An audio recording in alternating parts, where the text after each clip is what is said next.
What happens when two lifelong friends join forces to disrupt the roofing experience? In this episode, we dive into how Alec and Zoe built East Coast Roofing Systems to deliver a white glove experience in an industry known for anything but. From dynamic automations to granular pricing models, they are building a business where every touch point is intentional. Alec and Zoe are co-founders of East Coast Roofing Systems near Philadelphia with backgrounds in manufacturing, distribution, design, and real estate. They're not just roofing contractors, they're systems thinkers building a scalable, customer-first brand. Their obsession with clarity and precision is evident in everything from drones and photo reports to SOPs that function like assembly lines. They believe roofing isn't just about shingles, it's about eliminating fear and friction for the homeowner.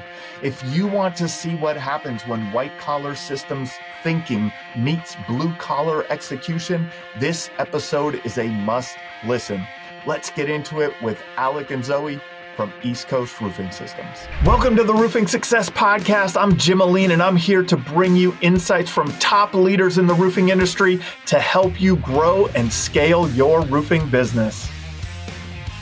Today, we got Alec and Zoe, East Coast Roofing Systems. How's it going, guys?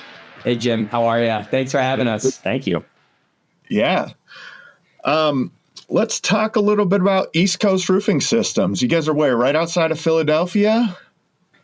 Yeah, so we service southeastern Pennsylvania. It's our market. Yep. All right. How'd you guys get started? How did this relationship come to be?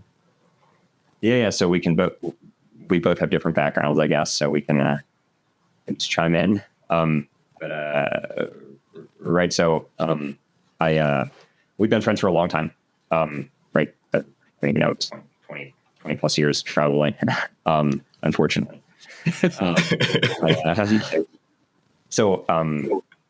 I went to Temple University, went to college for landscape architecture, graduated, got a job in Center City working at an architecture firm, worked there for 8 or so years, 7, 8 years, something like that as a senior project manager, worked on like commercial institutional projects, like corporate campus stuff, like Apple, Microsoft campus type of stuff. Like none of my projects are in Pennsylvania either, to be honest. And love to work, right? Super interesting, super fun, super engaging. I was just burned out. That's the short of it, right? And hours were brutal. Money was not commensurate with the hours, right? My wife and I wanted to have a family, right? Wanted to stereotypical stuff, and wanted to not live in the city anymore. Nothing against the city, that's fine, but I'm not from in the city, right? Have family close by, that whole thing, right? So, So Alec and I conversations, right? Starting up a business, roofing, for a number of reasons, happened to be our widget. Right. So it's a widget, right? We're entrepreneurs. It's a widget, to us, very much so. Right. So transition period, right? I was teaching at Temple as a professor there for 5 or so years, during that transition period, because there's spare time there too, right? As you're starting up, things. I'll before I get too far, chime in. Yeah. So, I was a little bit more so in the industry. I went to Penn State, graduated 2014, came out immediately, started working for a shingle manufacturer. And I was in kind of the boots on the ground as a rep calling on contractors in northern New Jersey.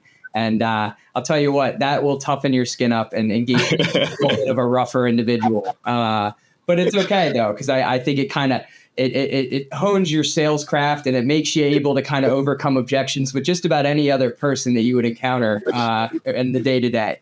So I was with that manufacturer for several years. At one point, I moved up, I was promoted, and I oversaw the state of New Hampshire and Maine for distribution and growing market share up in that market.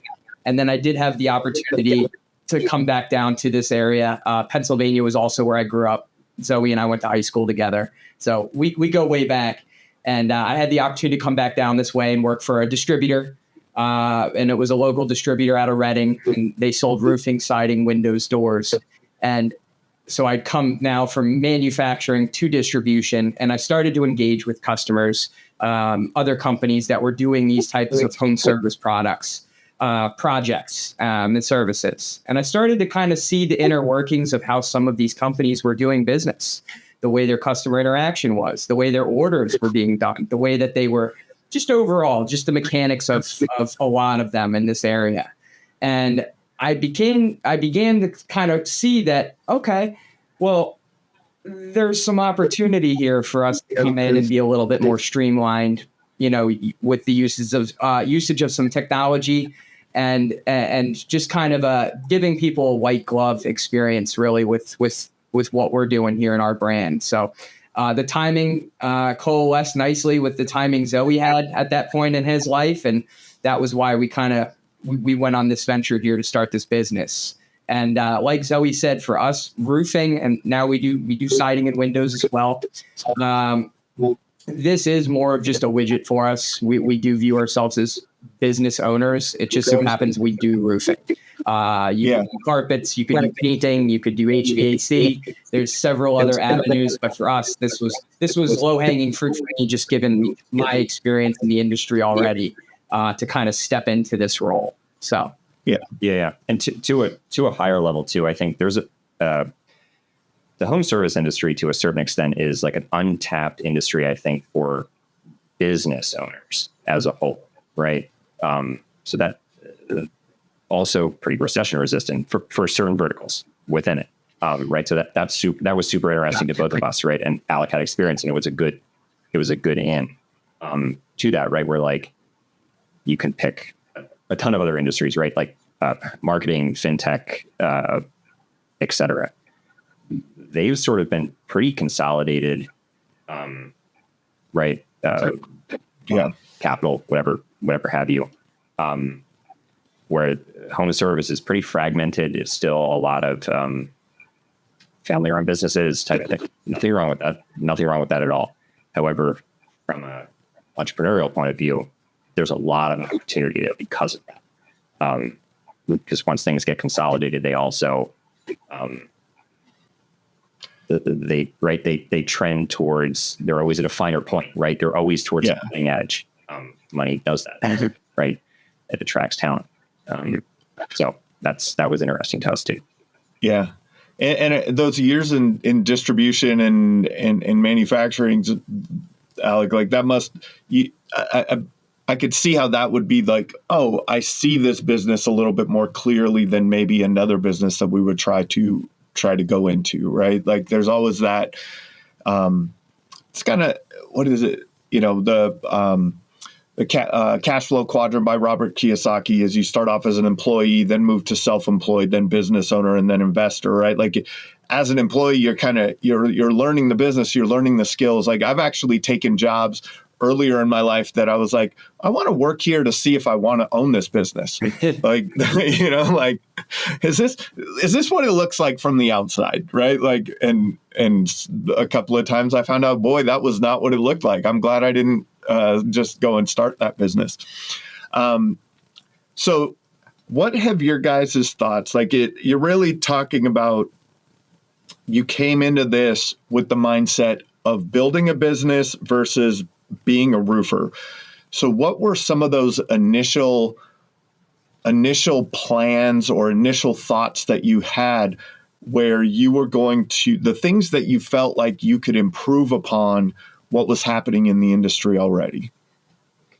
Yeah, that's a great question. I'll be quick. No, go ahead. I know you have a lot of thoughts. I think that, right. So I've done it.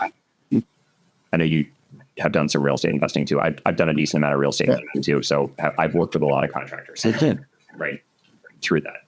I GC'd a lot of my own flips and rentals, and it's similar to hiring, right? You interview 20 to get one type of activity, and seeing the customer experience, right? of those contractors leaves something to be desired. Everyone is not like that.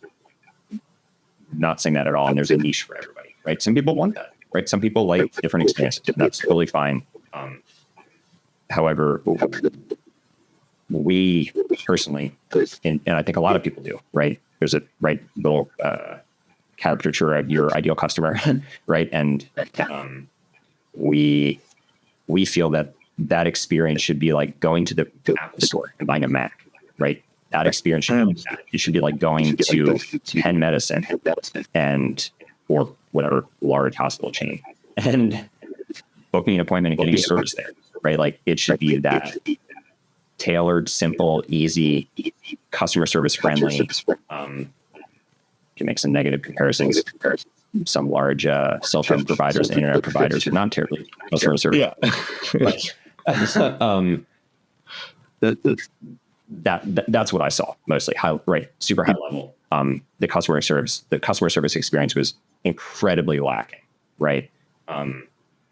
All touch points, right, throughout the process, right, from communication to clear expectations being set to clear documentation of things, right? And I used to write my own contracts that I would give to them to sign too, and write spec sheets and stuff to hold them accountable. But they certainly weren't providing that to me, which was normal in my other job. Yeah. Besides that, right? Like, anyway. Well, sorry, I'll let you go. I know you have a lot. Yeah. So a lot of what we want to do and kind of building the brand around giving somebody a good white glove experience, right? They need a home service done and having them have a nice positive experience. A lot of that is communication for us and education. Most customers, they get a roof, they call, they need a roof, they see water coming in, right? Most people, if they're lucky, they'll get one roof done in their life. Maybe if they're lucky, they'll get two. You're not getting them often, right? And most folks they're not even really thinking about it. So a lot of what we do is education of the customer. When we go out, explain to the customer, hey, Mrs. Homeowner, here's what I see that's happening right now. Here's why that's happening. And here are the action steps that we're going to take to fix that problem for you or get that rectified. And I think that value and showing a customer and educating them on that process and what that looks like is really something that is lacking, I think, in the industry. It's just people don't know otherwise. And then it does come down to this guy was less money than this guy. Yeah, well, that guy got on the roof and he explained to me exactly what they're going to do and why they're doing it. I know more about roofing than I would care to know otherwise. And that's where we're trying to, and that is our customer ultimately, is the customer that still does want to buy on value. Because you could be the cheap guy one day and then the next day another guy will come in and undercut you and then take your lunch. So we want to try to circumvent that and approach it a different way. And what are some of the lessons that you've learned in the implementation of this so far? That there are customers that are not aligned with that mindset and what we're looking to do. Some people are just cheap. No. Yeah, that is one thing though. There's some customers that, you can lead a horse to water, but you can't make them drink, so to speak. And so there is some of that, but we've also learned that there's customers that might even want a next level of white glove service. So we're constantly looking to just improve and really kind of tailor our craft to give them that. So we came in with good intentions and good thoughts on what we wanted to do, but it's been a Kaizen, a constant improvement and growth of that process here for us. So, and that I think is just going to be continual as we continue to engage with customers, and that will never stop. It'll just continue to tighten. So, I think to add on that's exactly what I had in my mind too. I think. Well, maybe two things. I think we've learned that the world is drifting very quickly towards instant gratification, right? It's that Amazon next day subscription one-click button, right? That is taking the amount of friction out of every single interaction down to they click, they get, right? It's as simple as that. So like you remove all those friction points, right? And those friction points could be lack of communication, right? The customer has to reach out and, oh, like, when are you coming again? Or whatever have you, right? So like really making that as streamlined, and I'm not necessarily saying less touch points. It's just that it's cleaner, smoother. Everything is less friction. And I think in getting there, right, to directly answer your question about what we've learned throughout the process. Yeah. We believe that it's a never-ending process, to what Alec was saying, right? It's a never-ending iterative process, right? So we will never be done improving that customer service experience, right? That customer journey. And right, we have it mapped out, right? We have a document that is a map of if this, then that, arrows to different boxes and stuff like that's the customer journey. And like, if they say this, okay, it goes to this box, right? And then this happens. And then, right, it's this diverging flow chart. And that we have meetings with our entire company, and they understand that whole process so they can interact properly. And we constantly change, right? Something happens, right? And we change it, right? And I guess I went to design school, right? That's my thing. So thinking of it in that world, like that's always an iterative process. Like that design is never done. Like there's, right, you start off with concept design, which most people think of as design, right? But then you get into schematic design, then you get into design development, then you get into construction documentation, then you get into construction administration, then you get into post-construction evaluation, right? It's just this whole process, and there are percentages associated with each one of those. So it is this never-ending refinement process, from little tweaks to, oh, does the automated email go out at 8:30 a.m. or does it go out at 9:30 a.m.? When, right, are people taking a coffee break at 10:15 a.m.? Yep. Are they more likely to, right, something pops up on their phone and they open it, or are they going to hit the silence button on their phone when the email notification comes at 8:30 and they're getting a gift card? That type of stuff that it starts to get down to details. So very granular. Here's a question that I thought of during that, and I think that a lot of times as we're iterating on our customer experience or any of our SOPs or processes in our company, a lot of times, it's that kind of that analogy of the loudest mouths get fed, right? So the problem children inflect on those changes. When in your thought process, really around that design process, kind of how you're thinking about that, Zoe, like is it, how do you determine if it's an outlier or if it's, hey, we really need to change this from 8:30 to 9:45? Before we carry on with the episode, let's give a shout out to one of our sponsors. I talk to contractors every day that feel stuck. Not because they're not working hard, but because they're missing the structure to growth without chaos. Or their culture's falling apart because their team's unclear, unaligned, or just burned out. And when change hits, they're reacting instead of leading because time and priorities aren't under their control. Day 41 Thrive helps to fix that with proven strategies for growth, culture, and leadership that actually work. Ready to thrive beyond the storm? Visit the link in the description or visit the Roofing Success Podcast website on the sponsors page to start your journey today. How do you determine if it's an outlier or if it's, hey, we really need to change this from 8:30 to 9:45?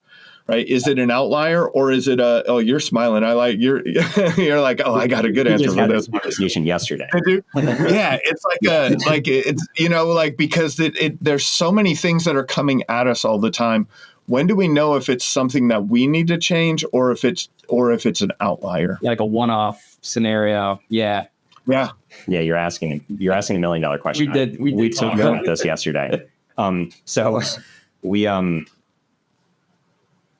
couple things, no particular order. Again, excellent question.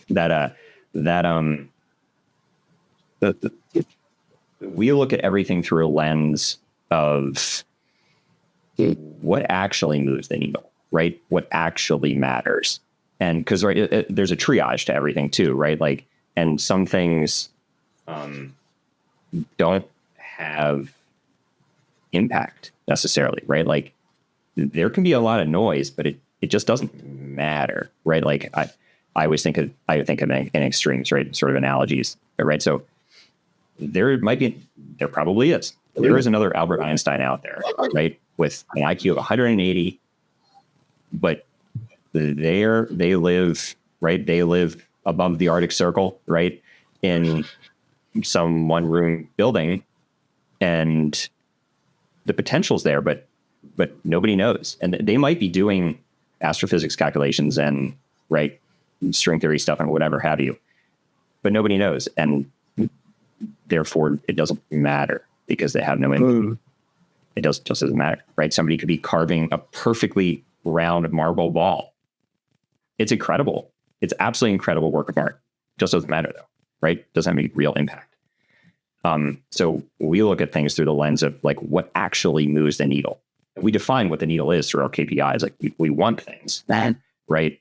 And if something doesn't actually result in changing the KPIs that we want, it's not worth doing. There's a finite time is the valuable resource, right? So that's sort of the lens that we look at things through.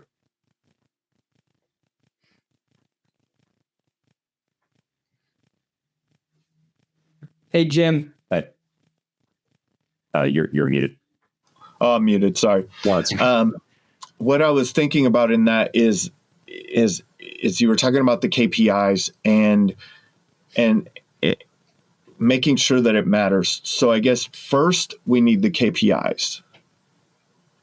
Yep. Right? Well, there is no chicken and egg here. It's like get the KPI first, because then you can determine if it matters or not, or if it's moving the needle or not.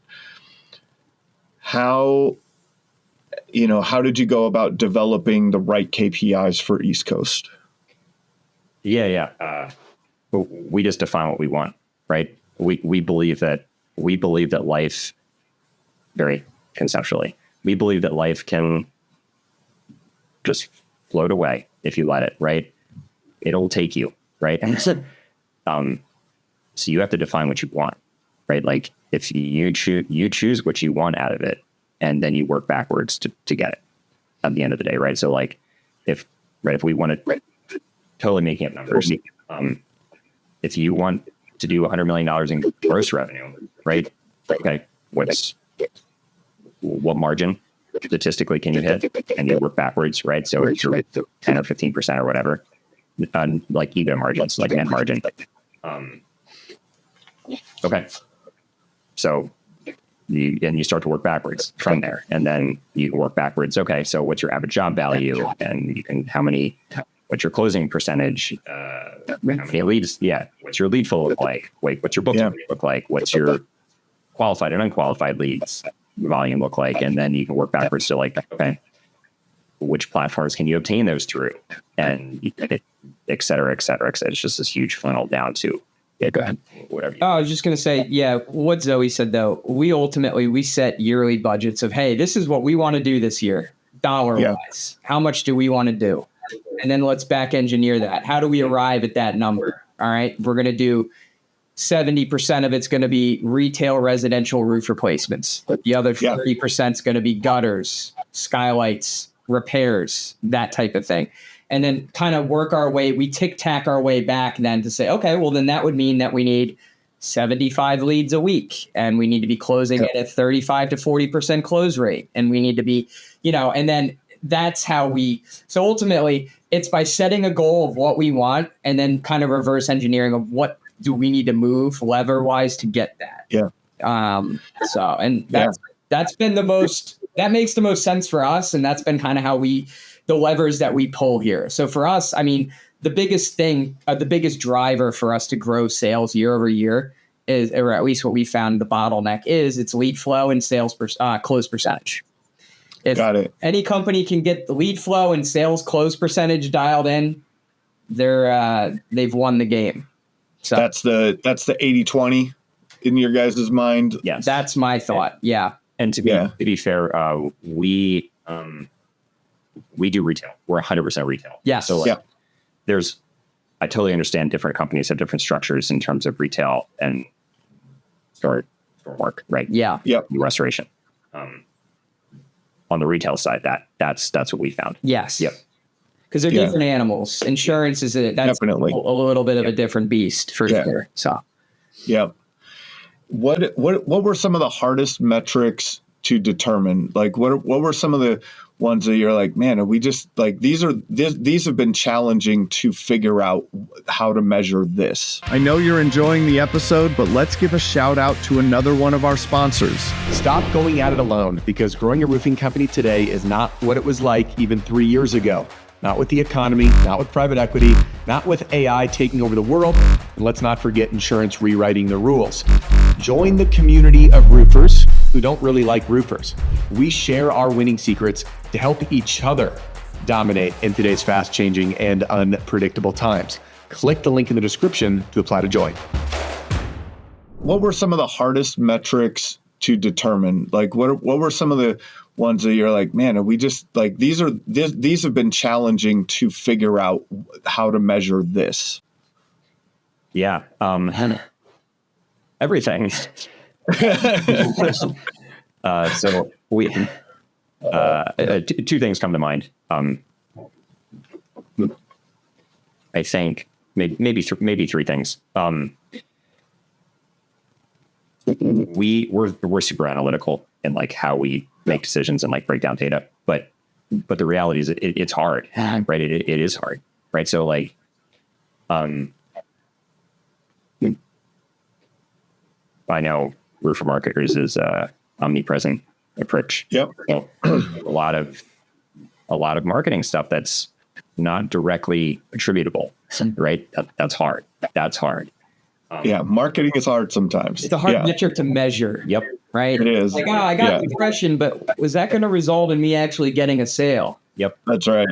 Yeah. Yeah. 100%. So not to say we do it or don't do it, right?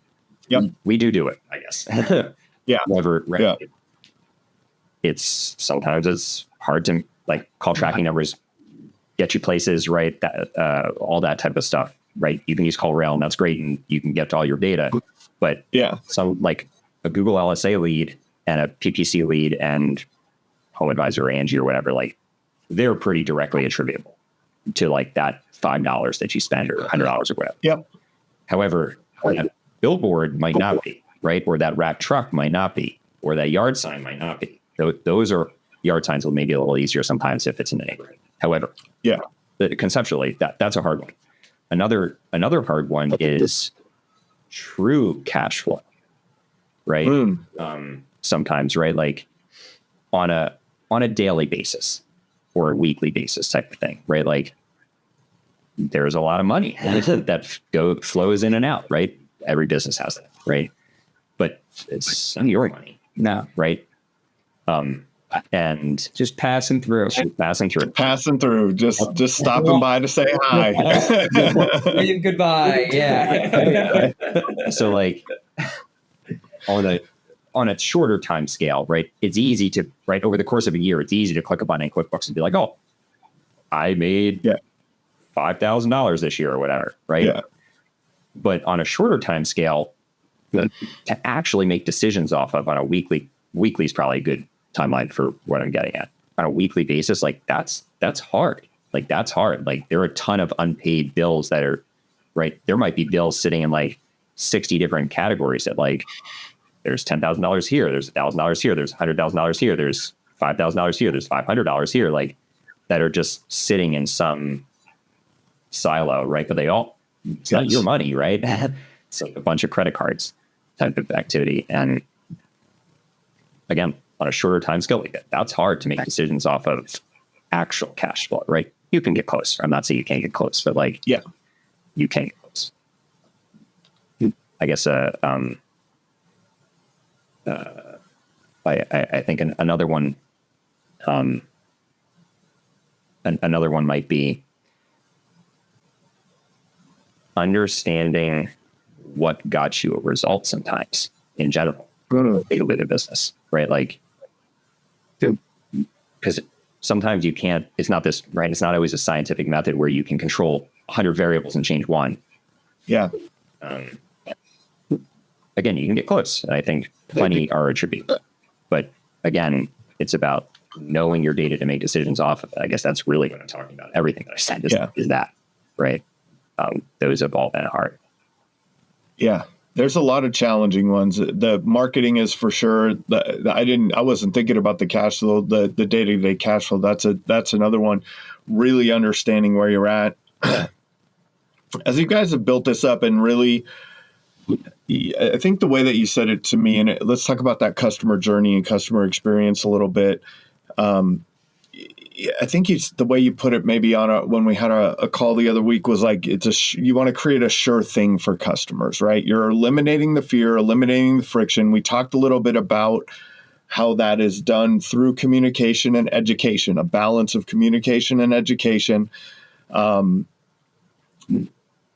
But you also walk through you have these mind maps of like crazy, flow charts of all the, how this works. What have been some of the things that have stood out in developing that customer journey? Like, what are some of the things that you've gotten that really true response from the customer? Like, yeah, we can measure that. Like, that one did make a difference. Like, I know there's a lot that are challenging to understand, but what were some of the ones that you're like, yeah, that one right there? That one was definitely one of those that like we made this change in that customer experience, and it was we saw it in our reviews, or we saw something like. What were some of those? So I was just going to say to go with the communication thing, that's the real big thing on a production basis for us, is just relaying exactly what we're doing to the homeowner at all times. Hey, here's where this stands. Here's what's going to happen. And I think implementing a lot of that type of technology where they were just getting hit always. There was never something that was just up in the air of like, I haven't heard from those guys lately. I wonder what they're doing. Like, no, it was almost like, all right, I got it. Like, I'll see you on Tuesday type deal, Yeah. And so that though didn't allow for any friction, and then things just kind of synced. Like, they would go smoothly when we were over communicating. And a lot of it was just automations. Really, we set up a lot of pre-templated automations that go out via email. Generally, we also have a SOP for our sales guys to follow up secondhand with the customer. Hey, Mrs. Homeowner, just giving you a heads up. We're coming out XYZ. Expect the dumpster on this day. Expect us at this time. Expect dumpster pickup on this day. All of that, just pretty much just over communication. And once we really started to implement those systems, there was less headache. Like, the homeowner, we were no longer on their radar of like, oh, I got to watch those guys. It was like we had earned that trust through that communication. And that's really what this whole thing is about. People are spending thousands of dollars. They just want to know, hey, Alec and Zoe seem like good guys. It looks like they're running a good ship here, and they're not going to screw me. And that's really what it comes down to. And if we can convey that to them in a way that they feel good about it, that's a lot of it too. It's just making people feel warm and fuzzy, and communication and doing the back end automations for that was what really kind of made it more seamless. There was less friction, like you referred to. Yes. Yeah, and that's what it is. I always say, I've said it on the podcast many times, if your customer's wondering, you're losing. It happens all the time in all the things. I'm having a new side-by-side. I bought a side-by-side out of state. I'm having it shipped up, and the guy that's shipping it, I'm like, okay, is it on the road yet? Yeah. What's going on here? It's been a couple of days. They picked it up from the dealership. Now I'm losing faith. Like this, and it's not that they're not doing a good job. It's just that I don't know what they're doing or what's happening. So it's like it's just understanding it from the customer's perspective and knowing that, my goodness, that's it. You would think it's a simple thing. For us, even forward facing with the customer, communication is huge, but even internally for us, we're back and forth internally emails amongst everybody here on the team where everything is not over communicated, but it's communicated effectively. Yeah. There's no things that are like up in the air, like, oh yeah, I don't know about that, let me check. Like, no, it's pretty clear what we're doing, and everyone's kind of in the loop, and so that is nice. And we do a lot of that through our CRM. Yeah, and so that's the behind the scenes of the customer experience, right? All of the details that the team needs to know, making sure that everyone's informed of what's happening, what's coming next. Have materials been ordered? Has this been done? Has this been scheduled? Is the dumpster there or not? Like all of the things along the way. What did you build one first, or did you build them out congruently? Like, hey, we're just building it all at the same time. Like, we want to make sure. What are some of the most important things that are happening on the team side, in the team communication? Then, what are some lessons that you learned there? I know you're enjoying the episode, but let's give a shout out to another one of our sponsors. As a roofing marketing agency owner and coach, I've seen it all. Great marketing wasted because no one follows up fast enough. That's why I built Power Up Agents, not just a receptionist. Our AI handles the entire customer journey, from answering the first call to booking the job to post-job surveys and reviews. 24/7, inbound, outbound, even multilingual. If you want leads followed up instantly and customers nurtured automatically, visit the link in the description or visit the sponsors page on the Roofing Success Podcast website. Your full AI team is ready. What are some of the most important things that are happening on the team side, in the team communication? Then, what are some lessons that you learned there? This is him all day. He lives in systems. He's spreadsheet systems here. This is his love language. Yeah. I know I mentioned traction. Rocket Fuel, I know, it's another sequel. I sit in the I'm an integrator. Like I love that system process. It's my thing. So I always make a joke. I couldn't sell a rock to a quarry. Like, that's not my core competency. I'm at home in a room by myself with headphones on and some spreadsheets, and that's nice. It's fun. I do the sales. Yeah. Right. Yeah, he's great at training. Right. That's right. Training sales teams, and because I wouldn't want to or couldn't do what he does. No. So it's a good yin and a yang thing here we got going. So yeah. To answer your question, I think we designed the systems at the same time because I think they're integral to one another, and one doesn't really function well without the other. So there's a lot that goes on behind the scenes that also, well, does two things, right? One is a lot that happens to ensure that customer service experience, right? There's a lot of stuff the customer just doesn't see that happens that makes it easy, right? Like that, right? Like it's like code, right? Right. We're like, I taught a lot of computer tech classes, like architectural computer tech, and a lot of it's like, right, it's like parametric modeling, Python stuff, and like seems super easy that you just move a slider and like this stuff happens, but the reality is like the code behind that it's aggressive. So it's very similar, right? Like it's that one-click button on Amazon. Like that's not a simple thing, really. No, that's very complicated. So like that's the customer sees it, nice polished experience behind the scenes. There are automations, right? The same time the customer gets that automated email, I'm making it up. It depends on the email, right? Yeah. Maybe it's not an email, right? We have a lot of other stuff that goes on that are, might not be an email. Other forms of communication, triggers, right? Something triggers it, and then right, Zapier will add something to a sheet and inform the production manager, and they'll schedule this on this date, and it will automatically send something else. Type of stuff. So, I don't know. I think we do over communicate internally, and I think there are two main spots where we found that internal communication is key, right? So we focus on those Not that we don't focus on the rest of it. So we have our own assembly line internally is how I think of it, right? So like there's one guy, all he does is put the rivets in the front A-pillar, right? That's all he does. And moves on to the next person, and she installs the seats. Right? It's the Henry Ford assembly. Yep. And each person has their core competency, and that's what they do. And then it moves to the next person. And between those are those friction points, right? That's where balls get dropped. So you refine those friction points and balls get dropped less. It will never be perfect. I was just going to say, just like sales, right? Yeah. One of my guys is out on site. He's had a nice conversation with the homeowner.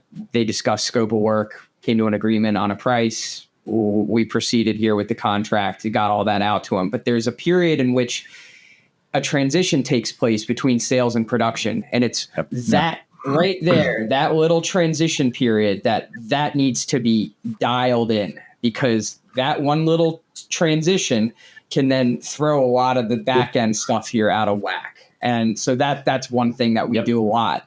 We have a system in place for that too, where the salesman relays any job related info that's required for production. And we have like a pre-templated form really that they fill out for all of that, noting it. So that way, when it gets passed to production, then it's like he says, the Henry Ford factory for me, it's like a relay race, right? Yeah. I'm handing the baton to them, and now they got the baton and they're going to start running with it. So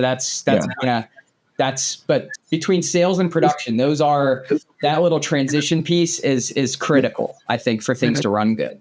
And it's not just definitely away from the phone call thing, like that gets forgotten, right? Somebody else can't look at that then. Yeah. Right. It's that same, like that information between sales and production also gets moved to billing and like production and edits, right? And inserts something for what actually happened.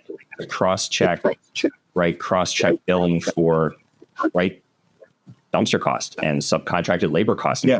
And right, so that's all audited and it's all in one place and we can all look, and whoever does that can just check it and it's right or it's not right. And then there's no discrepancy. Like there's not a phone call. It's like, oh, like, well, did you actually bid this way or did you not? Like, no, it's just there. It's black and white. It is exactly what it is. And it does shift too, because it'll go from office admin, then to sales, then production, then back to office admin, then back to sales. And like, so there's a little bit of a period here where it's shifting hats here and it's getting touched by a few folks. But that process though has allowed us to then scale and do volume to where we can turn and burn some work here. Which has been good. We also don't price stuff by the square. I know we talked prior about that's what we were talking about. I was going to go there next. Like that's exactly what I was thinking about. It that kind of went into like pricing and things like that. Explain explain that a little bit. Yeah. So our view on it is every job is nuanced. There's not some formula. Hey, I can go to this house and it's going to be this amount of money. So we don't quote stuff that way. We very much, it is by the job. You know, some guys, a lot of companies are structured where, I charge this per square. We don't charge by the square. That's not, we get a calculated job price based on inputs that we get on a per job basis. And one of the inputs is material cost, right? One of them is our labor cost. And those are all pre-templated templates that are in our CRM. So when our sales guys go in to do an estimate, hey, I need 35 of these. And they put it in. And then after all said and done, it spits them out labor and material numbers. And then you're taking those inputs and you're putting them into another formula we have. And then after all said and done, it's putting you out with, hey, this is kind of where the job needs to be, more or less. So, and it's been good because it allows us to give you a good, true, accurate price per job. I tell people it doesn't matter if I'm installing a roof on a trailer or I'm installing a roof on $1 million mansion. It's the same material and the same labor, more or less. It's going to be the same price. It really is. That's just what it costs. So which works in our favor because then we can scale them. And I think we pick up a little bit of stuff too from guys that are like, oh, I'm going to make a killing on this job. Look at these people's yard, and then so anyway. It's incredibly objective for us. Like, yeah, it's incredibly objective. Like the and I know it, I don't know if it sounds complicated on the surface or not, but it is. It's like it allows us to scale, right? We have live link pricing to our material supplier, right? Live link, instant, real time. So like if they change it, it is what it is. And the salesperson just has to look at the material measurement report that we get order, and just upload it to the CRM, and they just populate a couple columns, and it's all pre-templated, right? 5 minutes, right? And it's all pre-negotiated labor costs for everything, whether it be hourly or by the foot or by the square or whatever, and populates. And then we built an algorithm with a couple punch-in things and a couple check boxes to assess, really time, risk, effort type of stuff. And, so they're like, I don't know, 8 potential inputs, right? Material price is 1, labor price is 1, size is another. And it spits you out a sale price. And we audit our jobs heavily. And we've never lost money. We've lost money in a variety of other ways. Yeah. Yeah, in other ways. Yeah. Yeah. That's right. So the analogy that I always think of is like, you hire a plumber, right, to install a solid gold toilet, right? $10 million, maybe, right? Are they going to charge you are they going to mark 40 points on that? Because that's how they bid jobs, right? So it's all of a sudden, I guess I can't do the math. It's actually more than 14 million. Anyway. Yeah. I want to get the math right now, but I can't. We'll call it 14 million. Yeah. And right. Or are they going to charge their $250 installation fee for the toilet? Yeah. Right. So just because job is right, just because we're putting on a designer shingle, we will factor in the time associated with that. And we will factor in the risk associated with that. And the effort, maybe, and increased material cost. But outside of those things, just because the dollar value of the job is higher, that doesn't warrant an increased margin or profit for us. So like we factor in everything else in the back of the calculator. Like we factor in payroll taxes for the sales commission on the specific job. Yeah. We factor everything, right? Thank you cards being sent out to the homeowners, $5, but they add up. Right? Everything adds up. Yeah. Anyway, so we do not price by the job. We feel that that's a blunt object. We don't price by the square. We feel that pricing by the square is a blunt object. When really a scalpel is required. How did you guys determine? It sounds like, I think, and I've had this conversation a couple times, but I feel like a lot of times companies or contractors will price arbitrarily.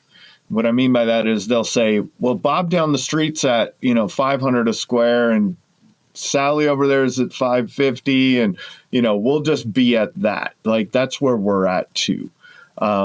Hey, Jim. And so I think you cut out there. Hey, Jim, when you guys were putting your pricing together, how did you determine what, it sounds like you weren't looking at the competitors and you're very, very detailed in what your pricing should be for your potential, like for your profitability and things like that. Yeah, so we are very clear on what we're putting on and scope of work with the customer and the time frame associated with that on every job. And every job is different depending on what it is we're doing. But I also would say that sometimes there's a little bit of a disconnect between what the homeowner gets from competitors, right? Somebody could quote a roof replacement, right? But they're not factoring certain things, and they're not necessarily apples to apples estimates. Whereas like we tend to be very, very clear with this is exactly what you're getting, and here's the cost associated with that. And communicating that effectively to the homeowner so they understand that is important. And that's something that myself as well as my sales guys need to do to make sure that there's no discrepancy or confusion there, because sometimes homeowners they'll get a few estimates. Most people are getting 3, maybe 4. Right. And then they're looking at pricing and they're like, oh, well, they're all roof replacements. Well, no, they're not. And, because sometimes we ask homeowners, oh, just send us over what they said. You can cross out the price. We'll not even talk about that. Let's see what they wrote, scope of work. And they sent you some bar napkin with some guy that wrote a number on it and a couple of things. Yeah, roof replacement. But they're not changing the counterflat. One line item. They're using the drip edge. Like you're not replacing the skylight unit. So anyway, for us, it goes back to the communication thing where like we try to like be very clear of like, hey, this is exactly what you're getting. And it's itemized on our estimate. We're pretty anal with that. If you haven't, you've been talking with Zoe and I enough now to see that. He's at his computer with his headphones on in the spreadsheets. He's figuring it out, right? Like, the other happy place. Well, he's also looking. We do drones, so my sales guys do the drone thing. It's great. We love it. For one, it's a safety thing too. On roofs that are a little bit more sketchy stuff. I was on a roof here today, but stuff that gets a little bit steep or a little bit non-walkable. It's good to throw a drone up and get some photos of it. And it's good for multiple reasons. One, it's another value proposition. You're showing the homeowner, hey, here's going to be what we do, or here's a before and after of your roof when we come. It's a show, right? You're out there, people are looking. Yeah. It's a show. It is. And it also helps for production standpoint. So like if we have we do repairs, right? We have a nail pop. We're not sure, but it's in this general vicinity, right? Our sales guys have the ability to mark up a photo saying, hey, this is the exact area that we need to remove here to pinpoint what's going on underneath, that type of thing. So the drone thing has been great. And it's good because we take a lot of photos. So when he's not looking at spreadsheets, he is looking at photos to making sure our crew is tying off when they're supposed to and doing everything. And that's one thing we sell on also. Our guys tie off. That's we're not really playing with the whole OSHA fine game thing. I've been down that road, and we're not interested in continuing that. So our guys are very much OSHA compliant. They tie off on every job. It's a non-starter. It's kind of non-negotiable for us. So it's a sales feature. It is. So most people don't. Yeah.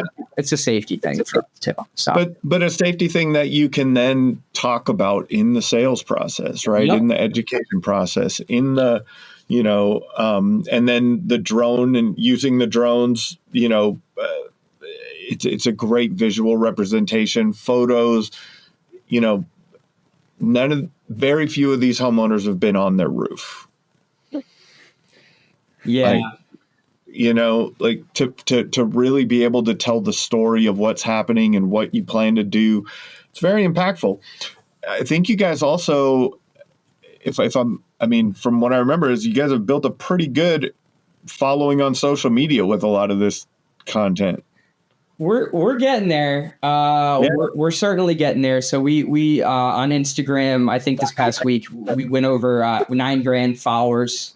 Yeah. So we're getting there on that. But yeah, for us, we're kind of following suit with you guys with the omnipresent approach. Yes. We just want to be in front of everyone. I want to hammer everyone with yard signs. I want Facebook advertisements, Instagram, all of that stuff. I just want to. They might not need a service from me right now, but when they do, they're going to give us a call because they've seen me probably 18,000 times. And that's the goal, right? I think we also talked a little bit about event marketing, and that's one of those things. Man, tracking the ROI from events is always a challenging one. Yeah, I mean, they're good quality impressions, right? Like they're good quality impressions. And we have attributed some, right? We've attributed some back. Yes. To events. Yep. But absolutely. But it's hard, right? It's hard, but it is the omnipresent approach, right? It doesn't cost a lot of money, right? To do those types of things. Like a lot of events are $100 to get a table, right? And we write tent, logo, flag, but right. All the stuff, right? And it's good. It's good impressions. I mean, right? You do the tent thing, and you do the sign thing, and you send the direct mail, and you, et cetera, et cetera, et cetera. Et cetera, et cetera. And that's all of those touch points add up for sure. It does. And some of the smaller ones, like you said, if, $100 here, set a table up, we get one lead out of that. That's less than my cost per lead that we're running for marketing. That's right. So for me, it's a win. We're in the green already, right off the rip. So if you think about it that way, that's barely an LSA lead these days. Yeah, 100%. How has your mindset shifted from when you guys started till now? Like, has there been how has it evolved through being in business for some, a few years now? Yeah, that is a good question. Yeah, it is. That's a good question. A couple ways. I think the biggest one that comes to mind is, I think over the past, for me, or maybe you probably took thoughts. For me personally, I think it's really narrowing in. It gets back to what I said earlier. It's narrowing in on what is the right. We're a business. Revenue is the metric of success, right? I should say, revenue is vanity, profit sanity. To be clear, so net revenue is what matters. And revenue generating activities, and really dialing in on, because that's fuzzy sometimes, right? Like, what is actually revenue generating activity, right? Is it door knocking? I don't know, right? Is it refining that, right? The automated email, marketing email to go out at 10:30 a.m. to click through rate changes, right? Yeah. Enough where the lead volume is what it is, and that is revenue generating activity, or is that totally wasted time? And we really should just be focusing on X, Y, or Z, right? So it's, in my mind, right? It's really easy to get caught up in the weeds of stuff that just doesn't have an impact. That's so easy. And I also, to a certain extent, I think of it in a couple tiers, right? The